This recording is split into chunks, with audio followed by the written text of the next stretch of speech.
If you're a fan of emo rap, depressed, or wear a lot of black, chances are you've heard of GothBoiClique or someone that has taken inspiration from them, knowingly or unknowingly. Other than Lil Peep and Lil Tracy, most of the members are underappreciated and fairly unknown, so they aren't given the credit they deserve in today's conversation of the genre, a genre they pioneered, popularized, and influenced. It has since lost its original appeal and is now one of the most oversaturated in the music industry. So in this video, I'll explain GothBoiClique's origin story, members, what they accomplished, controversy, influence, and where they are now. The story of GothBoiClique. GothBoiClique is defined as an emo rap collective based in Los Angeles, California. There were 10 members in GBC: Horsehead, Lil Peep, Lil Tracy, Wiccaphase, Macned, Doves, JP Dream Thug, Yawns, Fishnark, and Coldheart. One of those members, Lil Peep, passed away, and there are also two former members, Official and Ghost. The majority of GBC's members came from a considerably larger Seattle, Washington-based group, Thrax House. Founded by Macned and Kenyatta, they started off as a rap collective after they made and released a song together. At the time, they were very inspired by Lil B's I'm Thrax mixtape. Thank you, Lil B. The group was founded in 2014, and since Kenyatta was a part of Raider Clan, it's one of the many offshoots of Raider Clan. It expanded to have upwards of 30 members in 2015, and they opened up for Post Malone in Seattle, but because of their size, it became difficult for them to do anything as a group. GBC took the music of Thrax House and condensed it into the emo trap sound it became known for. Thrax House started to fall apart after Kenyatta left the group, and the members that were depressed, I'm just kidding, but more importantly, put out music with a similar sound, ended up joining GBC. However, it's also important to remember that the timelines of GBC and Thrax House were parallel to one another. GBC was even founded earlier. The internet was a starting point for GBC, like how everything on SoundCloud came into fruition. In this instance, it was Tumblr. Coldheart was a fan of the band Wiccaphase was in. Tiger's Jaw. Yep, this guy left a successful band to make music with SoundCloud rappers, a questionable move at the time, but one that would pay off later. At the time, Coldheart solely went by the name Jaya, a producer who had worked with Lil B and was a part of Team Sesh. That's like Bones' group. Wiccaphase wasn't even aware Coldheart made music. He was only following him because Coldheart was popular on Tumblr. After he saw Coldheart was reposting his beats, Wicca thought they were amazing and believed he could put his own spin on them. Wicca was particularly attracted to Coldheart's beats because they were of the witch house genre, a microgenre of electronic music characterized by dark cult themes and visual aesthetic. Coldheart and Wicca would go on to make very low-pitched songs about love and darkness at the time. Anyways, Coldheart came up with the name GothBoiClique when he used it to title one of his beats. If GBC wasn't a thing, I'd probably cringe, but it's hard now. He sent the beat to Wiccaphase, who tweeted, "Retweet if you're GothBoiClique," as a joke. And it caught on. This all took place in 2012, 2 years before Thrax House ever existed. When Coldheart and Wiccaphase originally met on Tumblr, GothBoiClique as a group didn't really become a thing until the summer of 2014. And apparently, while Thrax House, the larger and encompassing group, was in Arizona, the original plan was to make GothBoiClique a goth boy-y band, a cool branding thing. Put logos on shirts, make music together, tour together. Wicca saw it as building a network of producers and artists.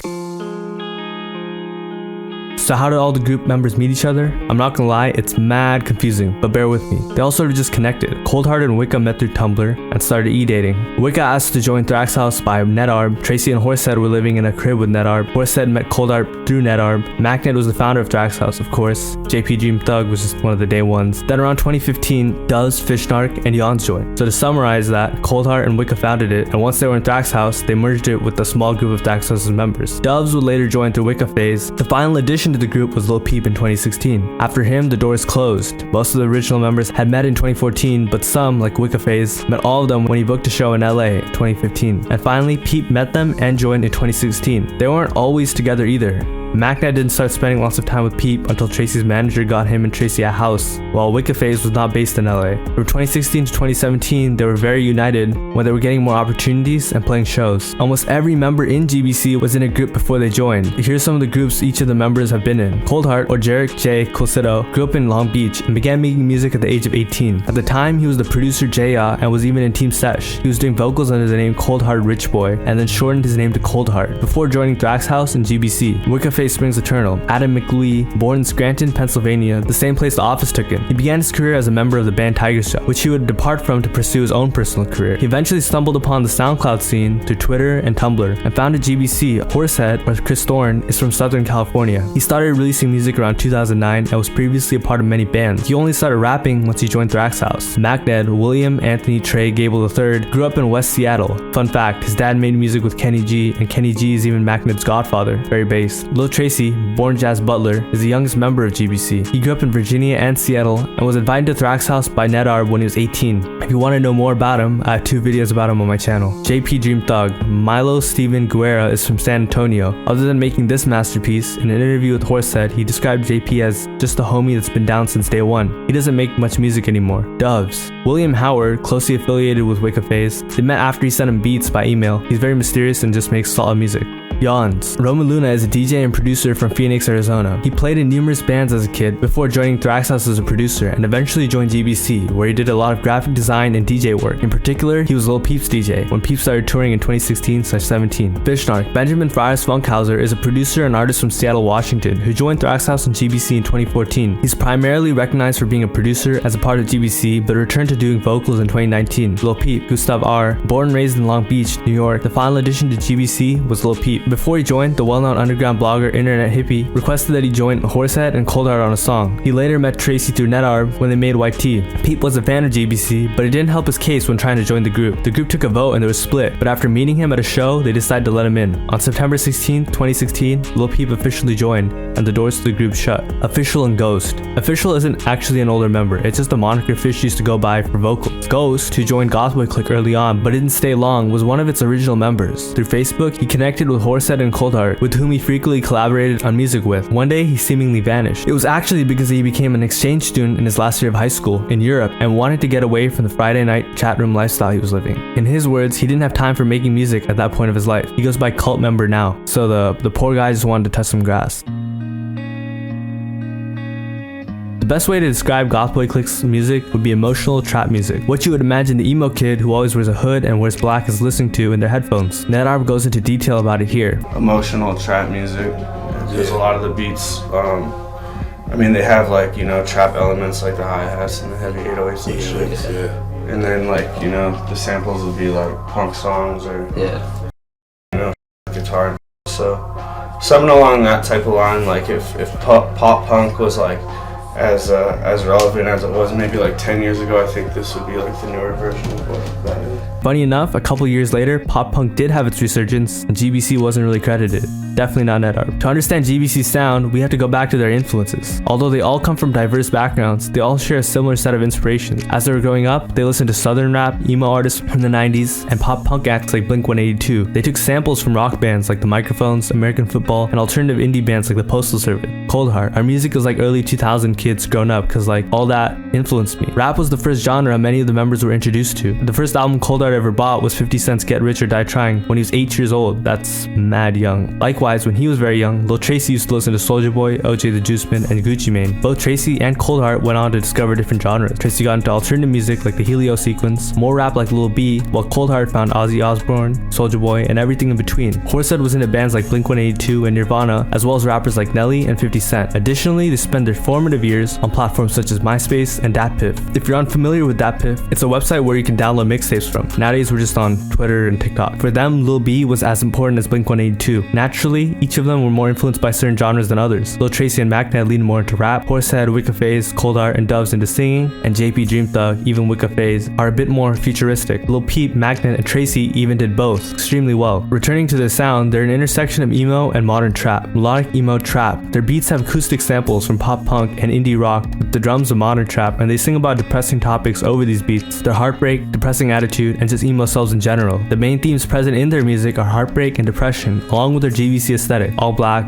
back of the club, their candy use, wealth, etc. Don't get it wrong, they have turnt music as well. In their music, not only are the lyrics emphasized like traditional rap, but so are the vocals, unlike traditional rap. In light of this, it's safe to argue that GothBoiClique were the first to truly fuse emo with rap, especially since rap is a new genre. Throughout 2016 and 2017, the group would play underground shows and accompany Lil Peep on his nationwide tour. In the same time frame, they released one project as a group, and tons of projects as members. Yeah, it's true, their debut album released on July 25th, 2016. Horsehead, Love You Then. One of my favorite Horsehead songs. Horsehead mourns the fact that he'll never be able to love the girl he desires, since she will only choose him once he succeeds. In other words, he's fake. Los Angeles. Tracy and Horsehead talk about their time in Los Angeles. Tracy misses a girl who isn't there, while Horsehead is unable to win back the girl he still loves. GBC had El Riz, if you couldn't tell already. Except this guy. Something about him just gives me a feeling. So down. Horsehead usually sounds a bit nasally. I don't know what happened, but in this song he sounds like an angel. As the song's title suggests, they'll hold their girlfriends down, if they had one, which just means that they're committed to them and want to go up with them. Tiramisu. Heartbreak and sadness are the song's overarching themes. However, they all express it differently. Magnet sees ghosts, Cold Heart's heart is split into two, Horsehead was betrayed, Tracy doesn't even love himself, and Wicca Face feels like his feelings are misled or being played with. They put out a ton of music,